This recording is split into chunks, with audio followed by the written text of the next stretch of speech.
مطالعہ کریں تو ان کا بیشتر وقت جیلوں کے اندر ہی گزرا ہے اور بدترین ٹارچر کا ان کو نشانہ بنایا گیا. اور ایک طرف آپ ان کو دیکھتے ہیں کہ ان کی صحت کا کیا حال ہے, ان کے ایک طرف سائڈ جو ہے وہ فالج زدہ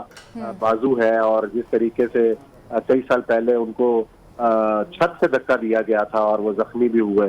تو ایک بہت بڑی قربانی ہے جو کشمیری عوام اس وقت دے رہے ہیں, اور اس وقت کشمیری عوام کی تمام تر نظریں پاکستان پر ہیں, عالمی برادری پر ہیں, اپنے اس وکیل کو ڈھونڈ رہی ہیں کہ جنہوں نے کہا تھا کہ ہم آپ کا مقدمہ لڑیں گے, لیکن آج وہ اپنا مقدمہ لڑ رہے ہیں لیکن کشمیری عوام کو بھول گئے. میں یہ سمجھتا ہوں کہ بہت بڑی یہ بدقسمتی ہے, اور اس وقت جو قانون کی جو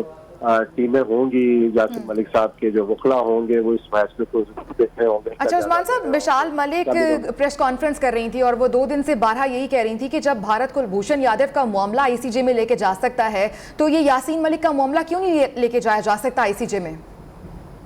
جی بالکل یہی تو مسئلہ ہے کہ ہماری شاید ترجیحات ایسی نہیں ہے. ہم اپنے مسائل میں جو ہے وہ خود جو ہے پھنسے ہوئے ہیں کہ ہمیں شاید خیال نہیں ہے, لیکن یہ پاکستانی میڈیا کا بھی فرض ہے, پاکستانی عوام کا بھی فرض ہے. ایک سوشل میڈیا ایک بہت بڑا ہتھیار ہے. آپ سوشل میڈیا کے ذریعے عمران خان صاحب کے حق میں تو اتنے ٹرینڈز بنا سکتے ہیں. پوری پی ٹی آئی کی جو سوشل میڈیا ٹیم ہے ایک پورا بیانیہ کریٹ کر سکتی ہے. تو ہم یاسین ملک صاحب کے حق کے اندر کیوں اب پوری دنیا کے اندر آواز نہیں اٹھا رہے؟ پوری دنیا کے اندر عمران خان صاحب کے چاہنے والے ہیں, پورے پاکستانی موجود ہیں, نون لیگ ہے. اس حملے کو سیاست کو ایک طرف رکھنا ہے. ہم کشمیر کے ساتھ ہیں, کشمیر کے ساتھ کھڑے ہونا چاہتے ہیں, ہمیشہ کشمیر کے ساتھ ہیں, کشمیریوں کے لیے ہمیشہ پاکستان نے آواز بلند کی ہے. یہ لمحہ ایسا ہے کہ ہم کشمیری عوام کو ایک یکجہتی کے ساتھ ایک پیغام دیں کہ ہمارے پولیٹیکل ڈفرینسز اپنی جگہ پہ ہیں لیکن ہم آپ کے ساتھ ہیں. ٹھیک ہے عثمان صاحب, یہ بتائے گا سابق حکومت یا عمران خان کی آپ نے بات کی, وہ اپنے وعدے پورے نہیں کر سکے. آپ کیا سمجھتے ہیں جو موجودہ گورنمنٹ ہے, وزارت خارجہ ہے, اب کیا سٹانس ہونا چاہیے اس تمام تر معاملے پر؟ میرا خیال ہے کہ وہ بھارتی دفتر خارجہ جو بھارتی ہائی کمشنر سے بھی احتجاج کیا ہے گزشتہ دنوں اس معاملے پہ, لیکن صرف احتجاج کی نہیں رہ گئی ہے. ایک بڑی ایکسٹینسو کمپین کی ضرورت ہے عالمی سطح کے اوپر. پاکستان کے جو دنیا بھر میں موجود سفارتکار ہیں, قونصل جنرل ہیں,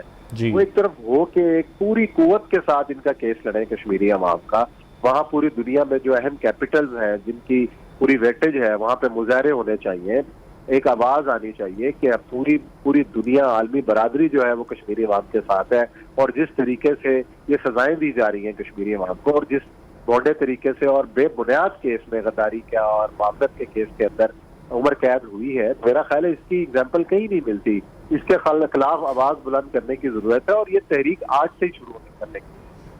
عثمان صاحب, جس طرح سے آپ ذکر کر رہے تھے کہ وہ فزیکلی بھی اس طرح سے فٹ نہیں ہیں, انفٹ ہیں, اور انہیں عمر قید کی سزا ہو گئی ہے, تو کس طرح سے اب یہ معاملہ اب آگے جاتے دیکھ رہے ہیں آپ, انہیں کوئی ریلیف مل سکتا ہے؟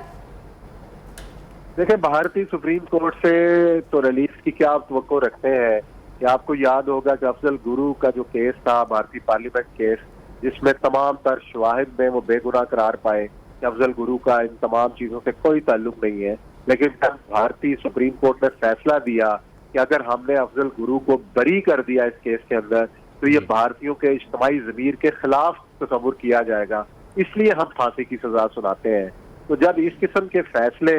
ہوں گے کیسے انصاف کی توقع کر سکتے ہیں؟ آج بھی میں نے جیسے آپ کو کہا کہ پورا مقبوضہ کشمیر کی جو سیاسی قیادت ہے جو پاکستان کے حق میں ہے, جو آزادی کی آواز اٹھاتے ہیں, وہ گزشتہ 2-2.5 سالوں سے جیلوں میں ہیں. کسی کو تہاڑ جیل میں ڈالا ہوا ہے, کسی کو تامل ناڈو میں ڈالا ہوا ہے, دور دراز جیلوں میں ہے,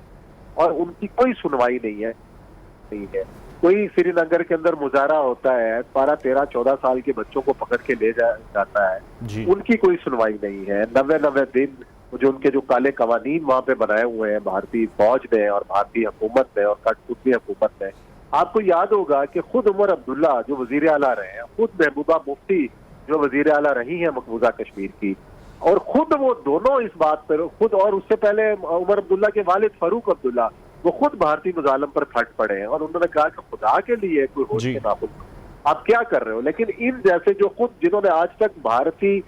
کی خدمت کی ہے, جن کو بھارتی کٹ پتلی حکمران کہا جاتا رہا ہے, بھارتی مظالم پہ وہ تک خاموش نہیں رہے, ان تک بھی جو ہے نا اس کی حدت اور شدت آئی ہے, اور وہ بھی کشمیریوں کے حق میں اور اپنے لوگوں کے حق میں بول رہے ہیں. لیکن معاملہ یہی اتنا آسان نہیں ہے ایک پوری کولیکٹیو ایفرٹ کی ضرورت ہے. اسلامی ملکوں کی جو کانفرنس ہے, اویسی وزراء خارجہ ہے, ان کو آواز بلند کرنی ہے اور یہ سارا جو ہے کشمیری عوام دیکھ رہے ہیں پاکستان کی طرف کہ پاکستان اس معاملے کو کس طریقے سے اور کس جوش و جذبے اور ایک بھرپور سفارتکاری کے ذریعے پوری دنیا کے سامنے لاتا ہے.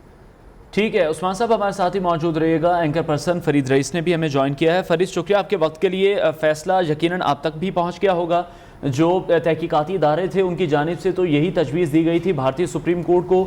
کہ سزائے موت سنائی جائے, لیکن شاید بھارتی سپریم کورٹ نے اپنے فیس سیونگ کے لیے اس فیصلے کو عمر قید میں تبدیل کر دیا ہے. کس طرح سے دیکھ رہے ہیں اس فیصلے کو, اور جو سوالات کیے گئے تھے حریت رہنما کی جانب سے, یاسین ملک کی جانب سے سپریم کورٹ میں, اگر وہ آپ کو پتا ہو جو انہوں نے بھارتی سپریم کورٹ سے پوچھے کہ اگر میں دہشت گرد تھا تو انڈیا کے جو 7 وزیر اعظم تھے وہ مجھے ملنے کشمیر کیوں آتے رہے, تو ایک دم سے دہشت گرد کس طرح سے بنا دیا گیا؟ جو بالکل آپ نے درست کہا, انتہائی ایسا فیصلہ جس کی جتنی بھی مذمت کی جائے اتنا کم ہے. اور جو سوالات یاسین ملک نے اٹھائے عدالت کے سامنے, جج کے سامنے, ہم سب کے سامنے ہے کہ ان تمام سوالوں کو یکسر نظر انداز کر دیا گیا اور کہا گیا کہ یہ ساری بات کی باتیں ہیں جو ابھی کا آپ کے اوپر جو چارجز فریم کیے گئے ہیں اس کے اوپر آپ بات کریں. اور جس طرح سے کہا کہ یاسین ملک نے بالکل اس بارے میں صاف واضح الفاظ میں کہہ دیا کہ وہ کسی طور پہ بھی اس سے بھیک نہیں مانگیں گے. اور جس طرح سے آپ نے بات کی ہے کہ جو ان کے اوپر مقدمہ, جو چارجز ان کے اوپر لگائے گئے تھے, اس کی جو میکسیمم جو سزا تھی سیکشن 121 وہ یہ تھا کہ ڈیتھ پینلٹی تھی, لیکن اس کی جو کم از کم سزا تھی وہ سزائے عمر قید کی سزا تھی جو یاسین ملک صاحب کو سنائی گئی ہے. یہ بھی بتاتے چلیں کہ 10 مئی کو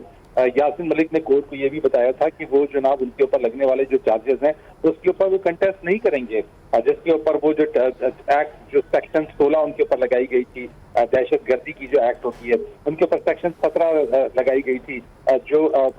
یعنی کسی بھی دہشت گردی کارروائی کے لیے فنڈ ریزنگ کے حوالے سے ہے, ان کے اوپر سیکشن 18 لگائی گئی تھی کہ وہ سازش کرنے کے حوالے سے اور دہشت گردی کی کارروائی کرنے کے حوالے سے سیکشن 20 لگائی گئی تھی کہ وہ کسی سیکشن 20 یہ کہتی ہے کہ کسی بھی جو دہشت گرد گروپ یا تنظیم کا ممبر ہونے کے حوالے سے ہے. تو یہ بھی, اور یہ آپ کو بتا دیں کہ یہ والی جو ان کے اوپر جو